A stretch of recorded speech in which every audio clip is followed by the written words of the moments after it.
Nakumpirma ng ilang taga-media na totoo ang bank account na umano'y naglalaman ng milyones ni Mayor Rodrigo Duterte. Ito ay matapos silang magdeposito dito. Si Mar Rojas ganito rin ang ginawa. May maanghang pa siyang mensahe kay Digong. Nasa gitna ng aksyon, si Trish Roque. Kumakalat sa social media ang post ng journal na si Ellen Tordesillas tungkol sa deposit slip na nakapangalan kay Mayor Rodrigo Duterte. Naghulog ng 500 piso ang kaibigan niya sa naturang bank account para kumpirmahin kung totoo ang aligasyon ni Senador Antonio Trillanes laban sa alkalde.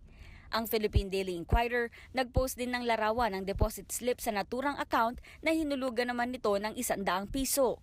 Ganito rin ang ginawa ng kampo ni Liberal Party Standard Bearer Mar Rojas. Sa isang press con kahapon, pinakita rin nito ang deposit slip mula sa bank account ni Digong sa BPI Julio Vargas branch. Na may 211 million pesos na pumasok-labas dito sa account na ito. Noong 2014 pa, by the way, 2014, sasabihin mo na the account is a fabrication.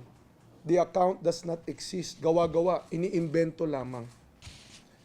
Kung ngayon pa lang hindi namin maaasahan ang iyong salita, ano pa kaya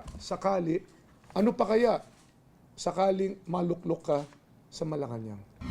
Dahil dito, nabaliwala raw ang pagpirma noon ni Digong at ng running mate niyang si Senador Alan Peter Cayetano sa isang waiver para payagang silipin ang yaman ng lahat ng kandidato.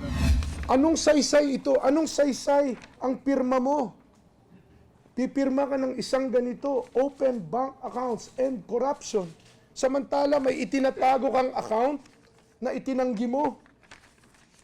Anong pinagkaiba ninyo ni Corona? At para naman mapatunayang malinis ang record niya, pumirma rin si Rojas ng affidavit bilang pahintulot na buksan ang account niya sa mga bangko. May hamon din siya sa tigasing alkalde. Peke ba itong deposit slip o hindi? Hinahamon kita, kung peke ito, aatras ako. Pero kung hindi ito peke, aatras ka? Sagot naman sa kanya ni Duterte, The mind of Rojas is polluted. So everything that comes out from his mouth is garbage. He made the accusation. You do it properly. Wag mo akong laruan. I will not play into his hands. umaaksyon bilang Pilipino. Trish Roque, News 5. Be sure to come back. Use 5 everywhere. Copyright 2016.